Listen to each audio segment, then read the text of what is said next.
How do you know what you know पुस्तकाचा मराठी अनुवाद chapter 7 भाग 12. सद्गुण आणि स्वयंनियंत्रण ही यशाची गुरुकिल्ली. सद्गुण महत्त्वाचे असतात, परंतु जेव्हा नियंत्रण जातं तेव्हा सद्गुण नाहीसे होतात.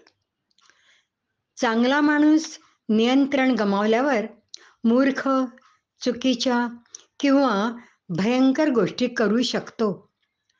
सद्गुण हे ज्ञान संपादन करताना अत्यावश्यक, कारण सद्गुण शांतता देतात, जी ज्ञान संपादनेत आवश्यक असते.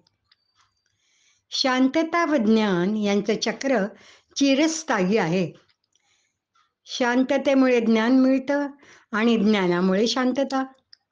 जास्त शांतता म्हणजे जास्त ज्ञान आणि जास्त ज्ञान म्हणजे जास्त शांतता. त्याचप्रमाणे अज्ञान आणि मानसिक हेलकावे यांचं चक्र चिरस्थायी आहे. जास्त अस्थिरता जास्त अज्ञान, जास्त अज्ञान जास्त अस्थिरता.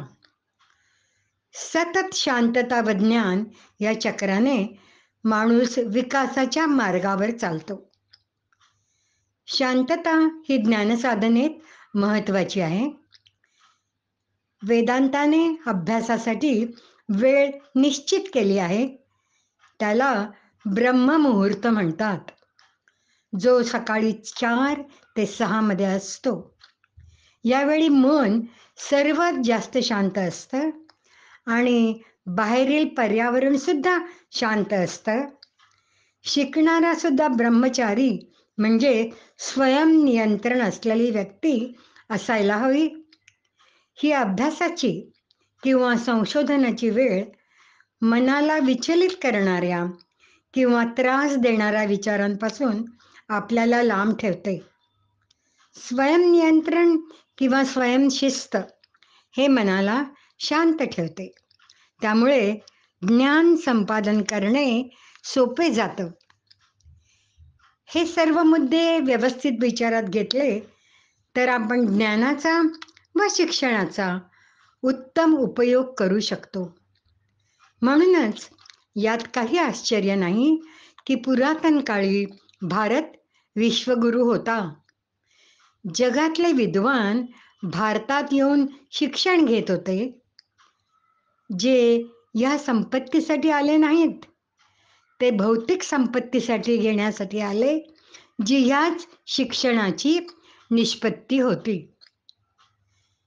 जवळजवळ सर्वच ग्रंथ आपल्याला सांगतात की देव चांगल्या माणसांना मदत करतो. हे काव्यात्मक रूपक सांगत सद्गुणी माणूस यशस्वी होतो. सद्गुणी माणूस ज्याच्याजवळ चांगुलपणा व स्वयंनियंत्रण आहे, तो त्वरित सत्य ओळखतो. तलावाच्या शांत पाण्यात प्रतिमा दिसते. जेव्हा तलावात दगड फेकतो तेव्हा तरंग येतात, प्रतिमा विस्कटते. त्याचप्रमाणे शांत मनात आपल्याला सत्याची प्रतिमा दिसते.